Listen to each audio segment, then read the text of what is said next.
Hey, it's Katharyn Houston with CANTERRA SEEDS here.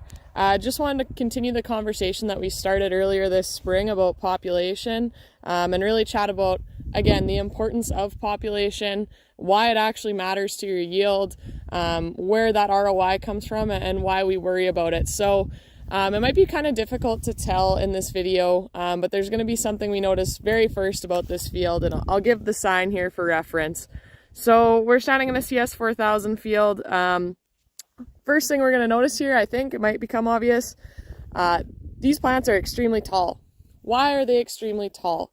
So the first thing that matters about where a plant starts to set pods is population. So under an extremely high population, these plants are going to elongate and start to have their pod set come up a little bit higher.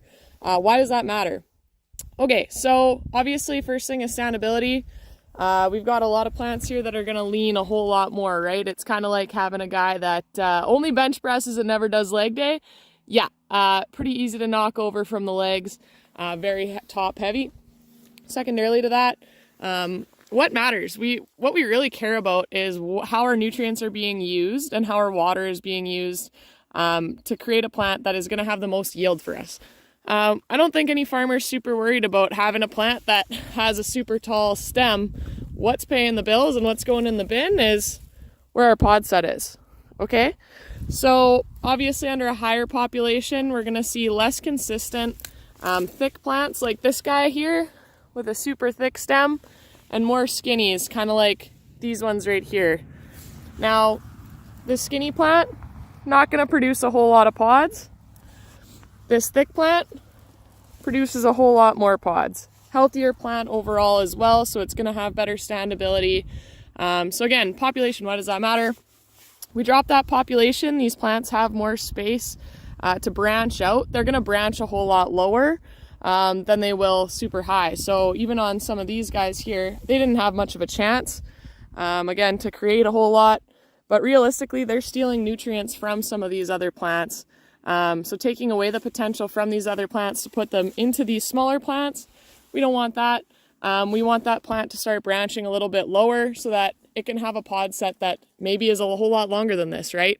Who knows if this would have had a lower population, could have started potting a little bit lower, have that pod set and all that energy going into having a longer pod set on that main raceme rather than stretching, and then setting higher, right?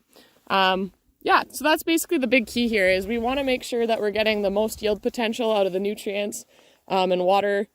Generally, using our soil to our biggest advantage and giving that the most potential to have a plant that's healthy.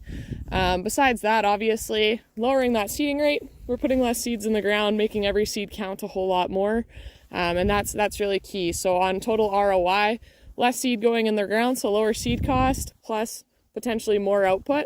I think that math makes a whole lot of sense for a whole lot of guys. So something to consider. We obviously did plant counts here, rated emergence, just to know what was our survivability versus what we were shooting for. So we have that comparison. We will come back again in harvest time or after harvest time and take plant counts on the stems as well, just to know what was our mortality rate throughout the year. It just gives the grower a better idea of how is my fertilizer working throughout the year, what disease factors are we seeing, all that good stuff. So hopefully that was helpful. We'll check back here after harvest and see where we're at.